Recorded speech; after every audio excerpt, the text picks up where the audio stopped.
అపూర్వ సౌధం.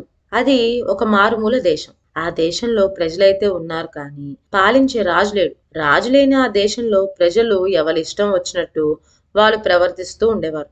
ఇలా నాదుడు లేకపోవడం వల్ల ఆ రాజ్యానికి అనాథ రాజ్యం అని పేరు వచ్చింది. కాలక్రమేణా ఆ దేశానికి రాజులు వచ్చారు, పరిపాలన చేశారు, ప్రజలను ఒక కట్టుబాటులో ఉంచి వారికి సౌఖ్యం చేకూర్చారు.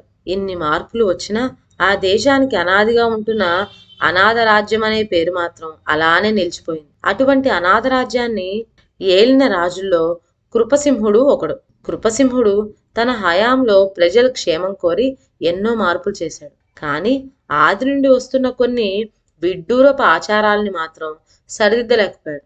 అటువంటి విడ్డూరపు ఆచారాల్లో నామకరణ మహోత్సవం ఒకటి. అనాథ రాజ్యంలో రాజవంశంలో జన్మించిన ఎవ్వరికి మనకు మోస్తరుగా పేరు పెట్టుకోవటానికి స్వతంత్రం లేదు. ఒక శిశువు జన్మించింది అంటే పుట్టినరోజునే నామకరణ మహోత్సవం జరిపించాలి. ఆ మహోత్సవానికి చుట్టుప్రక్కల ఉండే రాజులందరూ వస్తారు. వారంతా ఒక్కొక్కరు ఒక్కొక్క పేరు సూచిస్తారు. ఆ పేర్లన్నీ ఒక గ్రంథంలో లిఖించి దాన్ని భద్రపరుస్తారు. 16 ఏళ్లు వచ్చే వరకు ఆ బిడ్డను రాకుమారుడు అని మాత్రమే పిలుస్తూ 16వ ఏడు రాగానే ఆ పేర్లను రాకుమారుడికి చూపించి తనకు నచ్చిన పేరు ఎంచుకోమంటారు. అలా రాజకుమారుడు ఎంచుకొని ప్రజలకు తెలియజేస్తే ఆ పేరే నాటి నుంచి అమల్లోకి వస్తుంది. కృపసింహుని పరిపాలన అన్ని విధాలా బాగానే ఉంది. కానీ 50 ఏళ్లు పైబడినప్పటికీ సంతతి లేకపోవడం అతనికి రాజ్యంలోని ప్రజలకు కూడా తీరని విచార కారణమైంది. మన ప్రభువుకు ఒక్క శిశువైనా లేకపోయేది కదా అని ప్రజలంతా చింతించేవారు. కానీ రాజ్యంలో కల్లా ఇందుకు సంతోషించిన వాడు ఒకే ఒక్క వ్యక్తి ఉన్నాడు. అతడే రాణిగారి తమ్ముడు శక్తిసింహుడు.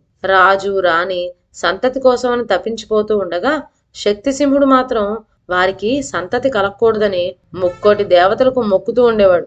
తన బావమరిది ఇక ఎంతకాలం జీవించబోతాడు? అతని తదనంతరం అక్కగారు తననే కదా గద్దె మీద కూర్చోబెడుతుంది అని అతడు ఉవ్విళ్ళు ఊరుతూ ఉండేవాడు. అయితే తనొకటి తలిస్తే దైవం ఒకటి తలిచినట్లు అయింది.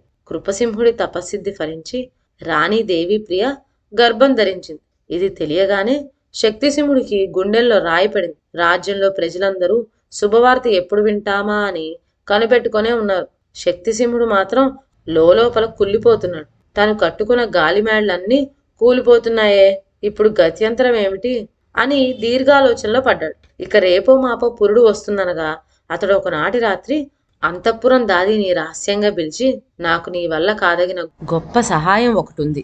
నేడో రేపో మా అక్క బిడ్డను కంటుంది. అది ఆడ శిశువు అయితే ఏ బాధ లేదు. మగ శిశువు అయిన పక్షంలో సమయం చూచి పిట్టకైనా తెలియకుండా ఈ మందును బిడ్డకు పట్టాలి అంటూ ఒక పొట్లం చేతికిచ్చాడు. తనకు రాజ్యం వస్తుందని, తన గద్దెక్కిన తర్వాత కోరుకున్న బహుమతులన్నీ ఇస్తానని ఆ దాదీకి అనేక విధాలా ఆశ పెట్టాడు. ప్రజల అదృష్టం పండి కృపసింహునికి కొడుకే పుట్టాడు. నామకరణ మహోత్సవానికి అతి వైభవంగా ఏర్పాట్లు జరిగినాయి. పట్నమంతా కలకల్లాడుతూ ఉన్నది. ఇరుగు పొరుగు రాజులందరూ వచ్చేశారు. దర్బారు కెటికెట్లాడిపోతూ ఉన్నది. ఈ మహోత్సవం దిగ్విజయంగా జరిపే బాధ్యతంతా శక్తిసింహుడికి అప్పచెప్పాడు రాజు. శక్తిసింహుడు తన అయిష్టము ఎంత మాత్రమూ పైకి తెలియనీయలేదు. పురుడు రావటంతోనే ఆస్థాన వైద్యుడు రాణి నాడి పరీక్షించాడు. అంతా సవ్యంగానే ఉన్నది అన్నాడు ఆస్థాన వైద్యుడు. బాలింతకు అవసరమైన మందులు ఇచ్చి దర్బార్లోని మహోత్సవానికి తను కూడా పోయాడు. అక్కడ రాజు అతిథులందరికీ స్వయంగా ఆహ్వానమిస్తున్నాడు. రావాల్సిన వారందరూ వచ్చేశారు. బిడ్డడి పేరు లిఖించడానికి దర్బార్లో గ్రంథం తయారుగా ఉన్నది. మహోత్సవానికి వచ్చిన ఇరుగు పొరుగు రాజులందరూ వారు ఆలోచించి వచ్చిన పేర్లన్నీ ఎప్పుడు గ్రంథంలో లిఖిద్దామా అని ఆత్రంతో ఉన్నారు. అన్నీ అమరిపోయినాయి. ఇక రాణి రావటమే తరువాయి. అక్కడ అంతఃపురంలో రాణికి ఎప్పుడు నిద్ర వస్తుందా, ఎప్పుడు మందు కలిపి బిడ్డడికి ఇద్దామా అని దాది కనిపెట్టుకొని ఉంది. ఆమె అలా కన్ను మూసిందో లేదో చీరలో ఉన్న మందు పొట్లం తీయబోయింది.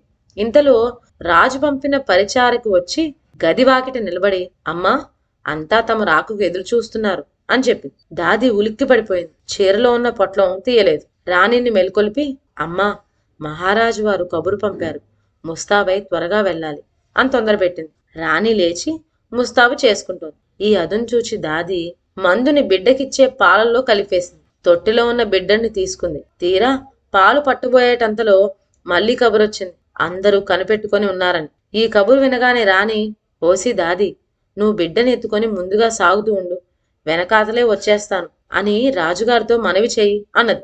దాది మారు మాట చెప్పలేకపోయింది. బిడ్డని ఎత్తుకొని దర్బారుకు బయలుదేరింది. ముందు దాసదాసీ జనం బారులు తీర్చి నడుస్తున్నారు. దాది ఒక చేతిలో బిడ్డని ఎత్తుకొని ముందు నడుస్తున్న పరిజానాన్ని రెండో చేత్తో సర్దుతూ వారి వెనక వెళ్తోంది. దర్బార్ను సమీపించారు. దర్బారు వాకిట శక్తిసింహుడు నిలబడి ఉన్నాడు. తను చెప్పిన పని పూర్తి చేసి బిడ్డడు చనిపోయాడన్న కబురు తెస్తుంది కదా అని ఎదురు చూస్తూ ఉన్నాడు. అందుకు బదులుగా ఇప్పుడు బిడ్డడిని ఎత్తుకొని దాది రావటం కనపడేసరికి అతడు ఉగ్రుడైపోయాడు. నిలబడిన చోటు నుంచి కదలకుండానే దాది వైపు తీవ్రంగా చూశాడు. దాది బిత్తరపోయింది.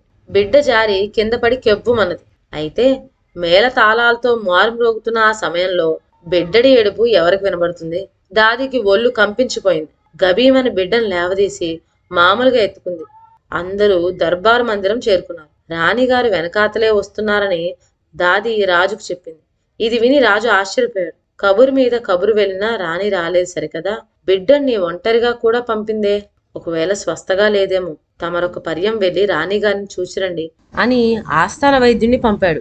ఆస్థాన వైద్యుడు వెళ్లి రాణిని దర్శించి తను వచ్చిన పని మనవి చేశాడు. రాణి చిరునవ్వు నవ్వి, మరేమీ లేదు, కొంచెం నీరసంగా ఉన్నది, అందువల్లే బిడ్డను ముందుగా పంపాను, మీకు అనవసరంగా శ్రమ కలిగించాను అని నొచ్చుకున్నది. ఎంత మాట ఎంత మాట, ప్రభువుల సేవ కంటే మాకు కావాల్సింది ఏముంటుంది, తమరు ఈ మందు పుచ్చుకోండి, నీరసం తగ్గిపోయి కులాసాగా ఉంటారు అంటూ ఆస్థాన వైద్యుడు ఏదో మందు తీసి రాణికి అందించాడు.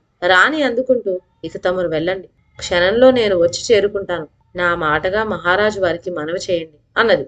ఆస్థాన వైద్యుడు తిరిగి వచ్చి, మరేమీ లేదు మహారాజా, పచ్చి బాలింత కనుక కొంచెం నీరసంగా ఉన్నది, అది తగ్గటానికి ఔషధం ఇచ్చి వచ్చాను, మరొక క్షణంలో వారు చేరుకుంటారు అని మనవి చేసుకున్నాడు. రాజు స్థిమితపడ్డాడు. శుభముహూర్తం ఇంకొక అరగంట మాత్రమే ఉన్నది, అయినా రాణి రావడం కనపడలేదు. అందుచేత నీవే పోయి దగ్గరుండి రాణిని తీసుకురా అని చెప్పి రాజు దాదిని మళ్ళీ పంపించాడు. బిడ్డనెత్తుకున్న దాది మళ్ళీ అంతఃపురానికి వెళ్ళింది. రాణిగారి శయాగృహం సమీపించబోయేసరికి లోపల నుంచి ఒక వృద్ధురాలు బయటకు వచ్చింది. ఈమె ఎవ్వరికీ తెలియని ఒక కొత్త వ్యక్తి. ఆమె దాది వైపు మిర్రి చూచి, బిడ్డను మళ్ళీ పడివేసేవు, జాగ్రత్త అని హెచ్చరించింది. ఈ మాటకు దాది ఉలిక్కిపడి, ఎవరు నీవు? అంతఃపురంలోకి నిన్నెవరు రానిచ్చారు? నా సంగతి నీకెలా తెలిసింది? నన్ను ఆజ్ఞాపించడానికి నువ్వెవరు? పోపో, నీ దారిన వెళ్ళిపో, ఎలా వచ్చావో అలా వెళ్ళిపో అని బూకరించింది. వృద్ధురాలు చెలించలేదు, నిలకడగా అలానే నించుంది. వెళ్తాలే, నీకొక మాట చెప్పుకోవటానికే వచ్చాను, జాగ్రత్తగా విను. ఇప్పుడు రాజ్యంలో అమలు జరుగుతున్నది మూఢాచారం. ఎవరెవరో వచ్చి పేర్లు రాయటం ఏమిటి, ఆ పేర్లని 16 ఏళ్ల వరకు దాచి ఉంచడం ఏమిటి, అందులోంచి ఒక పేరు ఎంచుకోవడం ఏమిటి, ఎవరికి తోచిన పేరు వారు ముచ్చటగా పెట్టుకోవటానికి స్వతంత్రం లేకపోవడం ఏమిటి? ఈ దురాచారం ఇంతటితో అంతరించాలి. ఇప్పుడు పుట్టిన బిడ్డకు మహారాణి జ్ఞాపకార్థం దేవసింహుడు అని పేరు పెట్టమని మీ రాజుతో చెప్పు. తల్లిదండ్రుల పేరు నిలబెట్టడమే వంశానికి మర్యాద అని చెప్పింది. దాది ఆవేశంతో, ఓసి శకున పక్షి, ఎక్కడ దాపరించావి? తల్లిదండ్రులు జీవించి ఉండగా ఆ పేరు శిశువుకు పెట్టవచ్చునా? ఎటువంటి ఒట్టి మాట వచ్చింది నీ నోటి వెంట? పైగా తరతరాలుగా వస్తున్న ఆచారాన్ని ఉల్లంఘించమంటావా? ఏమిటి పిచ్చి కోతలు, ఏమిటి అపశకున పలుకులు? ఉండు, నీ బడతం పట్టిస్తా. ఏమనుకున్నావు? రాజుగారితో చెప్పి వస్తా ఉండు అంటూ దర్బారుకు పోబోతున్న దాదిని వృద్ధురాలు వెనక్కి లాగి, తొందరపడుకు, నీవు రాజుతో చెప్పవలసిన వార్త ఉన్నదిలే, చెప్పొద్దు గానిలే అంటూ అదృశ్య రూపం పొంది కిటికీలోండి ఎగిరిపోయింది.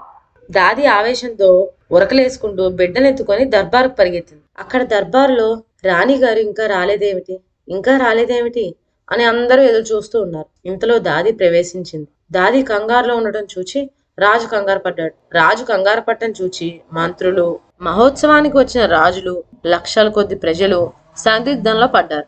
దర్బార్ అంతా కారణం తెలియకుండానే అట్టుడికినట్టు ఉడికిపోతున్న సమయంలో కోటలో గంటలు వినిపించినాయి. అయ్యో, అవి మామూలు గంటలు కావు, మరణ గంటలు. అందరూ నిశ్చేష్లయ్యారు.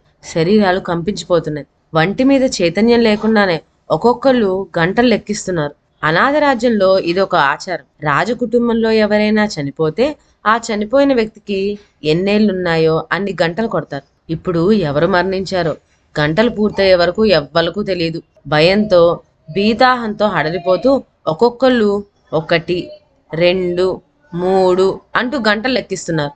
అలా వరసన 39 గంటలు కొట్టి ఆగింది.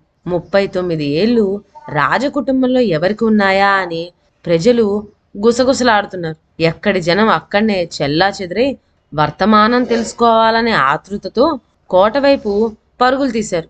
ఇక ఇప్పుడు దర్బార్లోనే కాదు, కోటలో కూడా సంతోషమంతా కల్లోలంగా మారిపోయింది. ఇదండి ఇవాళ కథ. ఆ 39 ఏళ్ళు ఆ రాజు కుటుంబంలో ఎవరికున్నాయి, తర్వాత ఏం జరిగింది, నెక్స్ట్ వీడియోలో విందాం. అంతవరకు సెలవు. నా ఛానల్లోని కథలు మీకు నచ్చినట్లయితే నా ఛానల్ను లైక్ చేసి సబ్స్క్రైబ్ చేయండి. షేర్ చేయడం మర్చిపోవద్దు. కొత్త కథల నోటిఫికేషన్ కోసం బెల్ ఐకాన్ ప్రెస్ చేయండి.